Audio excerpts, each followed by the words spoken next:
The harpy was mythical monsters in Greek mythology that had the form of a bird with a human female face. Often agents of punishment, they abducted people and tortured them on their way to Hades' domain, employed by the god as instruments for the punishment of the guilty. The harpy was the spirits of sudden, sharp gusts of wind. Sudden, mysterious disappearances were often attributed to the harpy. The harpy was once sent by Zeus to plague King Phineus of Thrace as punishment for revealing the secrets of the gods. When the Argonauts came to visit, the winged boards gave chase and pursued the harpy to the Strophiades Islands, where the god Osiris commanded them to turn back and leave the storm spirits unharmed. The harpy was depicted as winged women, sometimes with ugly faces, or with the lower bodies of birds. The harpy was the daughters of Thalmus by the Oceanid Electra, fair-locked and winged maidens, who surpassed winds and birds in the rapidity of their flight. When the food for Phineus was laid out on a table, the harpy immediately came and was attacked by the Boreads, Zates, and Calais, who was among the Argonauts and provided with wings. According to an ancient oracle, the harpy was to perish by the hands of the Boreads, but the latter were to die if they could not overtake the harpy. In the famous harpy monument recently brought from Lycia to this country, the harpy is represented in the act of carrying off the daughters of Pandreus.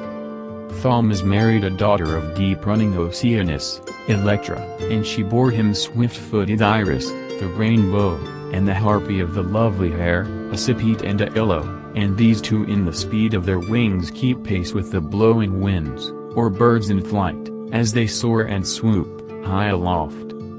The three harpy, a Elopus, Seleno, and a Sipete, daughters of Thalmus and Azamine. They are said to have been feathered, with cocks' heads, wings, and human arms, with great claws, breasts, bellies, and female parts human.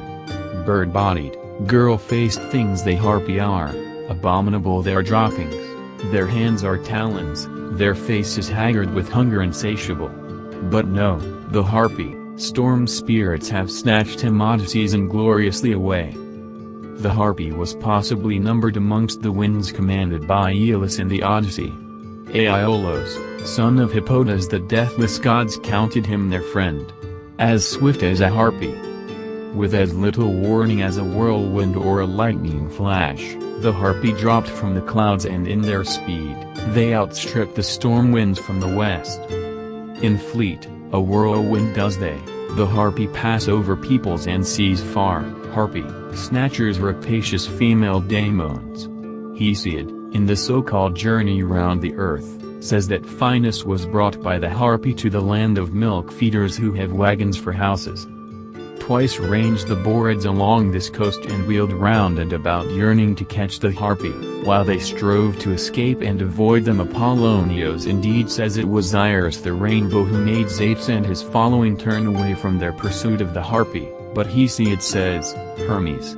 Others say the islands were called Strophiades because they, the Boreads, turned there and prayed Zeus to seize the harpy. Aeschylus and Ibycus Antellists represent the harpy as being killed by the Boreads. If you'd like to hear more about legendary creature, then why not subscribe for much more. You've been watching History and Mythology Explained. Let me know what you think in the comments. Why not share with a like-minded friend, and I'll see you on the next one.